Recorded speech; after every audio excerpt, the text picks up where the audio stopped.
चलिए, और इसी बीच एक और बड़ी खबर की ओर रुख कर लेते हैं, जो कि देहरादून से ही जुड़ी हुई रहेगी। आपको बताते चले कि मुख्य सचिव ने अधिकारियों को जरूरी निर्देश दिए हैं।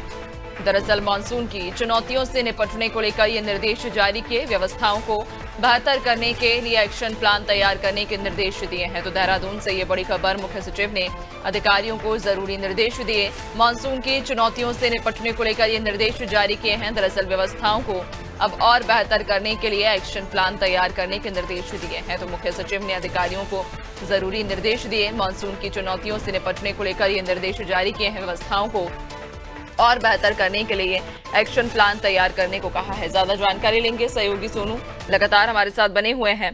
सोनू, मुख्य सचिव ने अधिकारियों को जरूरी निर्देश दिए, खासतौर पर चूंकि अब मानसून जल्द की अपनी दस्तक देने वाला है और ऐसे में अब मानसून से निपटने के लिए तैयारियों पर विशेष ध्यान देने की बात कही है। देखिए नैन्सी, इस वक्त उत्तराखंड में दो तरह के मौसम का मिजाज दिखाई दे रहा है। पर्वतीय क्षेत्रों में मौसम का मिजाज कुछ और है और जो मैदानी क्षेत्र हैं इन क्षेत्रों में मौसम का मिजाज कुछ और नजर आ रहा है। और ऐसे में जब उत्तराखंड में मानसून दस्तक देने की स्थिति में है, तो इसको ध्यान में रखते हुए, इसको गंभीरता से लेते हुए मुख्य सचिव ने सभी संबंधित विभागीय अधिकारियों को, अपर मुख्य सचिव, प्रमुख सचिव, विभागों के सचिव और अपर सचिव और विभाग अध्यक्ष, इन सभी को ये दिशा निर्देश दिए हैं कि जो मानसून से संबंधित जो भी चुनौतियां हैं, चाहे वो लैंडस्लाइड की हो, भूस्खलन की हो, या जो नदियां जब ज्यादा वर्षा होने के कारण उफान पर होती हैं, बाढ़ जैसे हालात होते हैं, उससे निपटने की स्थिति हो, या कुछ ऐसे भी क्षेत्र हैं नैन्सी जो मैदानी इलाकों के हैं जहां पर जल भराव की स्थिति आ जाती है। इसके लिए ड्रेनेज सिस्टम को बेहतर करने की आवश्यकता होती है। तो इन सभी क्षेत्रों में, सभी इलाकों में वहां की परिस्थितियों के लिहाज से, वर्षा की स्थिति के लिहाज से जो संबंधित विभाग के अधिकारी हैं, आपदा प्रबंधन विभाग है, स्वास्थ्य विभाग है, पुलिस प्रशासन विभाग है और जो संबंधित अन्य विभागीय अधिकारी हैं, वो खास तौर पर एक दूसरे से समन्वय बनाएं और साथ ही साथ ये जो चुनौतियां, इनसे निपटने का एक ठोस एक्शन प्लान तैयार करें और इस एक्शन प्लान के तहत ही अलर्ट रहें। साथ ही साथ जो संबंधित केंद्र सरकार की एजेंसीज हैं, जैसे एनडीआरएफ है या फिर सिविल एविएशन डिपार्टमेंट है, इन सभी से भी समन्वय बनाएं और जहां पर जो आवश्यकता पड़े किसी भी आपदा जैसे हालात से निपटने के लिए तत्पर रहना होगा। तो अब देखना होगा, क्योंकि पहले मुख्यमंत्री ने दिशा निर्देश दिए और अब मुख्य सचिव ने दिशा निर्देश दिए हैं और लगातार जो आपदा प्रबंधन सचिव है विनोद कुमार सुमन, वो समय समय पर बैठक कर अधिकारियों से अपडेट ले रहे हैं। तो ऐसे में जब मौसम का मिजाज बदलेगा, जब उत्तराखंड में मानसून दस्तक देगा, उस समय वर्षा के कारण जो हालात होंगे उनसे कैसे निपटा जाएगा, इसके लिए एक रणनीति तैयार की जा रही है। और माना ही जा रहा है कि जिस तरह से पहले से ही इस पर फोकस किया जा रहा है कि किसी भी स्थिति से निपटने के लिए पूरा का पूरा सरकारी तंत्र, संबंधित विभाग के अधिकारी पूरी तरह से अलर्ट और मुस्तैद हो गए हैं।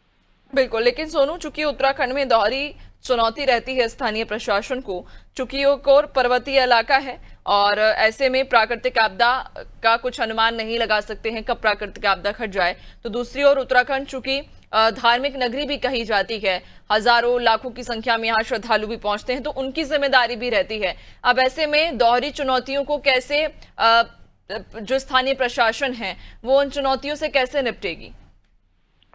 देखिए नैन्सी, ये बहुत महत्वपूर्ण सवाल आपका है। ये बात बिल्कुल सही है कि विषम भौगोलिक परिस्थितियों वाला उत्तराखंड है और उच्च हिमालयी क्षेत्रों में जो स्थित है धार्मिक स्थल, हेमकुंड साहिब है, यमुनोत्री है, गंगोत्री है, केदारनाथ है, बद्रीनाथ धाम, तो ऐसे में इन क्षेत्रों में अक्सर मौसम का मिजाज बदलता है। बदलते मौसम का मिजाज सरकार के लिए, सरकारी तंत्र के लिए एक बड़ी चुनौती बन जाता है। और ये बात भी बिल्कुल सही है आपकी कि प्राकृतिक आपदाओं को रोका नहीं जा सकता, लेकिन आपदा से निपटने के लिए किस तरह से तैयार जो है सिस्टम रह सकता है, सरकार तैयारी कैसे कर सकती है, जो वैकल्पिक व्यवस्थाएं हैं वो आपदा के दौरान क्या हो सकती हैं, हेली सेवाओं को कैसे चुरुस्त दुरुस्त रखा जा सकता है, जरूरत पड़ने पर जो काम आए, मेडिसिन है। इसके अलावा कुछ ऐसे भी इलाके हैं जब आपदा आती है या हिमस्खलन या भूस्खलन और इसके साथ साथ जब ज्यादा हिमपात होता है पर्वतीय क्षेत्रों में, तो जो जनपद मुख्यालय हैं उनका जो है वो ग्रामीण क्षेत्रों से संपर्क कट जाता है। तो ऐसे में वैकल्पिक व्यवस्था क्या हो सकती है, जो राज्य स्तर का आपदा प्रबंधन कंट्रोल रूम है उसको एक्टिव कैसे रखा जा सकता है 24 घंटे, और किस तरह से सैटेलाइट फोन के माध्यम से संवाद स्थापित किया जा सकता है।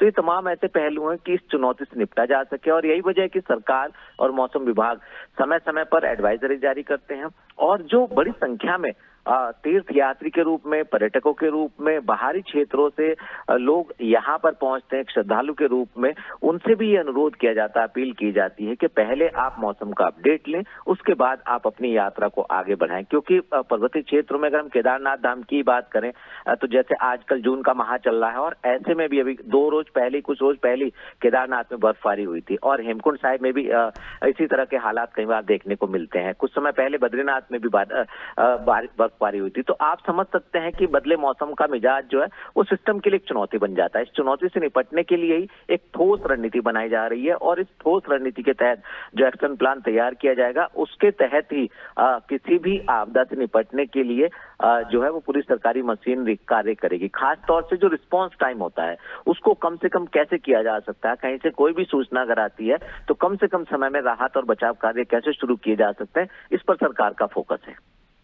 बिल्कुल, यानी कि व्यवस्थाओं को बेहतर कैसे किया जा सकता है, और चूंकि दोहरी चुनौती है, एक ओर जहां श्रद्धालु भी पहुंच रहे हैं भारी संख्या में, उनकी जिम्मेदारी, और दूसरी ओर प्राकृतिक आपदाओं से कैसे निपटा जाए, इसको लेकर भी अब प्लान तैयार किए जा रहे हैं। बहुत शुक्रिया आपका, बने रहिएगा और भी आगे आपसे अपडेट्स लेंगे।